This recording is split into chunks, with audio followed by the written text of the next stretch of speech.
Bonsoir et bienvenue dans votre journal du mardi 5 juillet 2016. Découvrons sans plus tarder les titres de notre édition. La CGTM a lancé un appel à la mobilisation contre le projet de loi travail. Le Pôle emploi et la Marine nationale ont signé une convention en faveur de la formation. L'aéroport Aimé Césaire se prépare à la haute saison. Ce matin, 3 artistes participant au Festival de Fort-de-France ont présenté à la presse leurs interventions artistiques. Le projet de loi travail mobilise toujours les syndicats martiniquais. Un appel à la grève a été lancé aujourd'hui par le syndicat CGTM pour exprimer son rejet de ce projet de loi. Ce gouvernement est à la solde, à la disposition du patronat. Donc il n'y a rien de surprenant. Aujourd'hui, les travailleurs, comme ils le font depuis plus de 4 mois, pratiquement depuis le mois de décembre, se mobilisent à travers des manifestations, à travers des rassemblements, pour dénoncer effectivement un projet de loi qui est un projet de loi favorable au MEDEF, qui a d'ailleurs été écrit par le MEDEF dans l'intérêt du patronat. On se mobilisera et le fait que la loi soit adoptée aujourd'hui à coup de 49.3 prouve que le gouvernement ne se sent pas bien et a recours à des moyens extrêmes pour faire passer une loi qui n'est pas populaire. Nous sommes mobilisés, y compris même quand cette loi va être votée au Parlement, à l'Assemblée nationale aujourd'hui. C'est les conséquences d'une telle loi qui dynamite effectivement le code du travail. Il y a un certain nombre de salariés qui ne sont pas au courant ou qui n'ont pas eu accès à toutes les subtilités pour diverses raisons. Nous faisons ce travail de pédagogie et nous expliquons aux gens qu'il ne faut pas attendre que la loi entre en application pour découvrir tous les aspects négatifs de cette loi. C'est un travail qui est long, c'est un travail pédagogique, c'est un travail qui réclame de l'énergie, du temps, des personnes, mais c'est un travail que nous faisons. On va à l'argent pour commencer. Travailler, il est pour nous sembler. Travailler, il est pour nous sembler. C'est commencer, nous commencer. Le gouvernement a affirmé son intention d'avoir recours à une adoption de la loi sans vote à l'Assemblée nationale, comme le lui permet l'article 49.3. Aujourd'hui, à l'esplanade des Hollandais sur la base navale du Fort Saint-Louis à Fort-de-France, s'est tenue une signature de convention de partenariat entre le Pôle emploi Martinique et la Marine nationale. Pour cette occasion, une présentation de la Marine nationale, des filières et métiers a été faite, ainsi que des ateliers tenus par des marins pour présenter quelques spécialités représentatives à des demandeurs d'emploi. Écoutons M. Antoine Denara, directeur régional Pôle emploi Martinique, qui nous en dit un peu plus sur cette signature de convention de partenariat. Dans le cadre de cette convention, Pôle emploi est au cœur de sa mission puisqu'il s'agit d'orienter des jeunes Martiniquais vers des opportunités d'emploi qu'offre la Marine nationale. On a près de 50 métiers aussi divers que l'informatique, le secrétariat, pilote de chasse, l'ensemble des métiers qu'on pourrait retrouver dans le cadre de la Marine nationale. Et nous allons donc procéder à la fois à l'information des jeunes, à l'orientation des jeunes vers les salariés, vers les cadres de la Marine nationale en vue d'une future sélection. Nous allons également mettre à disposition l'ensemble du réseau de Pôle emploi, le maillage territorial, pour donner un égal accès à l'information à l'ensemble des Martiniquais, puisque de Saint-Pierre en passant par Sainte-Marie, Lorrain, Trinité, Marin et bien sûr la conurbation du centre, nous allons tenir donc ces ateliers avec des jeunes et la Marine nationale viendra également faire ses sélections avec nous sur ces territoires. Ce partenariat permettrait aux intervenants de la Marine nationale de se rendre dans les différentes agences Pôle emploi de Martinique pour rencontrer les demandeurs d'emploi, mais également au Fort Saint-Louis de recevoir régulièrement des demandeurs orientés par le Pôle emploi pour leur présenter les différentes filières métiers. Alors aujourd'hui est un jour important puisque la Marine nationale et Pôle emploi Martinique ont signé une convention de partenariat. Donc là c'est pour bien fixer le cadre de notre collaboration. Mais on travaille déjà ensemble et notre mission c'est de renseigner les jeunes en recherche d'emploi et à ma charge de les coacher, je suis un petit peu comme le coach, pour les informer sur les métiers de la Marine nationale, les différentes filières, et pour pouvoir susciter des vocations, soit en carrière courte, soit en carrière longue. Le panel est très large, on recrute du niveau 3e jusqu'à Bac plus 5. Et en condition d'âge, on recrute à partir de 16 ans jusqu'à 25 ans. dans des domaines très variés, une cinquantaine de métiers et de spécialités. Donc vraiment tout le monde, tous les Martiniquais peuvent vraiment et réellement trouver leur place dans la Marine nationale. Le métier de militaire, c'est vraiment une vie particulière, c'est un métier à part entière. Pour être marin, on ne peut pas s'improviser marin, il faut des qualités. Les qualités du marin et même du militaire de façon générale, c'est être mobile, être disponible et travailler en équipe. Donc ça, une fois qu'un jeune en recherche d'emploi ou quelqu'un qui est motivé pour intégrer la marine découvre qu'il a ces qualités, il a toute sa place pour s'engager. Afin de connaître les offres de recrutement disponibles, vous pouvez vous rendre sur le site du Pôle emploi dans l'espace réservé à la région Martinique et cliquer sur le lien vers le site de la Marine nationale. L'aéroport Aimé Césaire se prépare à la haute saison qui correspond à une augmentation importante du nombre de passagers. Plusieurs dispositifs ont été pris pour fluidifier ce flux. L'objectif, c'était donc de préparer nos clients, les passagers et les accompagnants, pour passer dans des bonnes conditions la période de pointe de juillet-août. Alors, je rappelle que l'activité à l'aéroport est très soutenue, puisque à la fin du mois de mai, nous sommes sur une croissance de plus de 12%. Donc ça, c'est le fruit, le résultat du travail que nous avons fait avec le comité martiniquais du tourisme, avec Norvégienne qui a amené des destinations nouvelles sur les États-Unis, New York, Boston, Washington, avec la croisière tête de ligne, et tout ça va continuer la saison prochaine. Donc sous juillet-août, c'est surtout nos compatriotes qui reviennent donc de France. Les compagnies aériennes donc, nous ont mis en place quasiment le même nombre d'avions, le même nombre de sièges à disposition que l'année dernière, ce qui fait à peu près 8000 passagers en moyenne par an. Il pourrait y avoir des fois 6 gros porteurs, 5-6 moyens porteurs, c'est-à-dire ceux qui viennent de la Caraïbe et des États-Unis, parce qu'on aura aussi des gros porteurs qui vont venir des États-Unis, du Canada.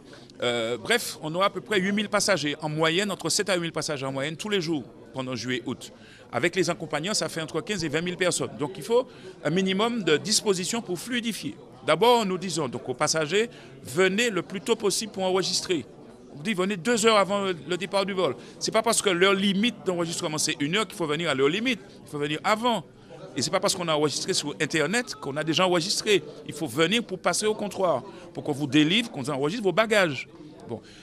Donc il faut arriver très tôt. Donc ça donne le temps, quand vous avez enregistré, tranquillement, de dire au revoir à la famille, d'acheter des souvenirs, d'aller prendre un verre ensemble, etc. Et de passer en salle d'embarquement le plus tôt possible pour éviter que l'avion prenne du retard. Si vous avez une correspondance en France, vous prenez du retard. Et les contrôles sont importants, sont obligatoires et sont importants pour le contrôle de police suivi du contrôle de sûreté. On contrôle vos bagages de cabine. Donc il ne faut pas avoir des liquides, des bouteilles supérieures à 100 ml, etc. Donc tout ça c'est contrôlé. Donc ça prend un certain temps, donc il faut intégrer donc, ce temps de contrôle dans votre démarche. Ensuite, donc, nous allons mettre en place donc, des agents supplémentaires pour fluidifier justement au niveau du filtre, pour orienter au plus près, pour permettre aux gens, en fonction des heures des compagnies, pour permettre aux compagnies, telle ou telle compagnie demande à ce que l'embarquement soit le plus tôt, donc nous allons le faire.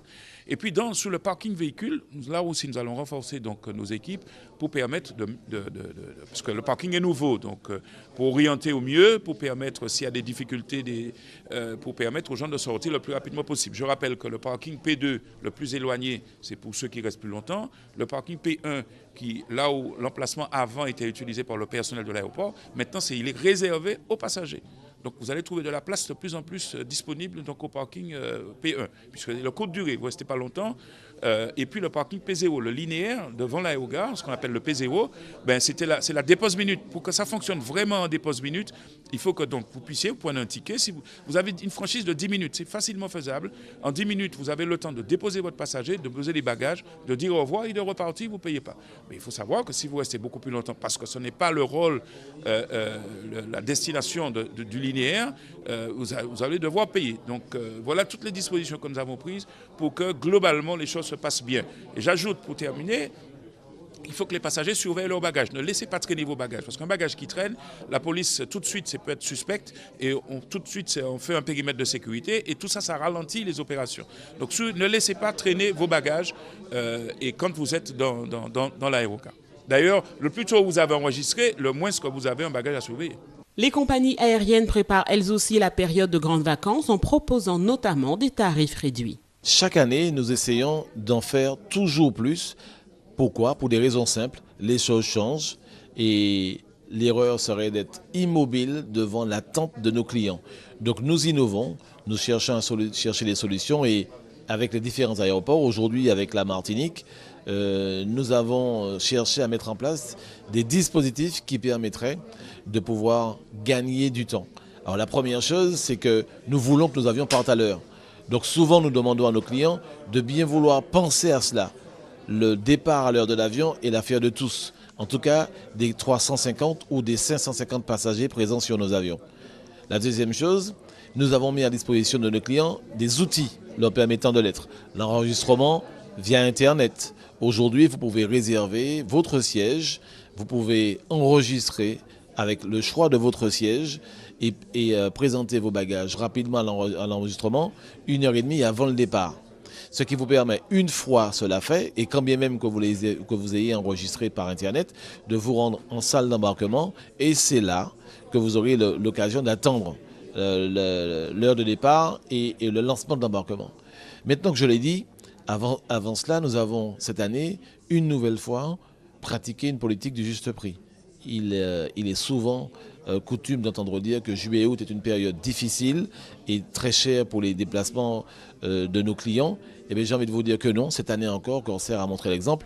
Et si je peux me permettre d'en parler, ce n'est pas la dernière proposition tarifaire que nous avons faite à 399 € au départ des Antilles et particulièrement de la Martinique, qui me fera dire le contraire. Nous avons voulu que le plus grand nombre partent en métropole, partent en vacances, partent faire leurs études. Donc le tarif est là, le nombre de sièges est aussi présent et conséquent. Il n'y en aura forcément pas pour tout le monde encore une fois, mais ce qui est certain, c'est que nous avons voulu, après ces 35 ans de présence, un peu plus de 30 ans aux Antilles, nous avons voulu garder cette promesse client qui est donc de rester dans une logique de juste prix et d'offrir au plus grand nombre des voyages d'exception. Durant les mois de juillet et août, ce sont donc plusieurs milliers de personnes qui sont attendues chaque jour à l'aéroport. Dans le cadre du 45e Festival culturel de Fort-de-France, nous avons rencontré ce matin 3 de ces nombreux acteurs de la grande fête. J'ai pensé remettre le tambour en fait dans des lieux publics comme les places et c'est une manière aussi pour moi de rendre hommage au fait à la rue, à ce que nous a amené la rue pendant de nombreuses années parce que le tambour lui-même comme toute activité urbaine, je crois toutes ces activités sont nées dans la rue, quoi. Le graphe, le rap, tout est né dans la rue. Donc nous, on revient avec justement, en rendant hommage justement à cette place qui nous a vu naître, qui nous permet encore de pouvoir aussi de temps en temps échanger, partager aussi avec les gens de la rue, quoi. Les gens qui ont cette possibilité de pouvoir profiter de cette place pour déambuler, promener la famille, se rencontrer et surtout partager. C'est surtout ça. SOA, donc c'est un groupe qui va présenter donc la musique belay, mais de manière un belay moderne. Donc nous partons des bases musicales donc traditionnelles. Donc on a la calenda du sud, calenda licide, damier, belay, bélia, grand belay, etc. Et donc sur ça, comme nous disons, nous avons habillé tout ça donc avec les claviers, les guitares, les sections de cuivre, etc. Donc une batterie et un tambour belay, les chanteurs, les choristes. 2 danseuses, donc pour montrer que cette musique, d'ailleurs c'est une preuve que notre musique peut être dansée puisque ce sont 2 danseuses de belay qui sont avec nous. On a un programme très alléchant, ce soir une conférence à 18h30 sur les aspects un peu scientifiques, théoriques, même si on va rire beaucoup. Et je propose même de faire le plus grand éclat de rire de Martinique à l'issue de cette conférence. Ensuite, mercredi, jeudi et vendredi, je proposerai des masterclass. On a envie de dire quel lien il y a entre le yoga et le yoga du rire. Alors, elle est très simple. Quand vous riez, impossible de rire si votre corps est tendu, si vous êtes crispé. Donc forcément, vous êtes dans une relaxation corporelle. Et lorsque vous riez, il est impossible également de penser à ses soucis, ses tracas, ses préoccupations, son patron, ses factures, etc. On fait une pause mentale. La science reconnaît qu'en très peu de temps, c'est la méthode la plus rapide, je dirais, pour obtenir à la fois une relaxation globale, corporelle et mentale. Il est vrai, vous l'avez noté, nous ne passons pas par les postures. Il existe d'autres yogas qui fonctionnent par des postures qui sont très bien. Notre clé d'entrée, nous, pour le bien-être, c'est le rire. Et alors, un petit rire peut-être.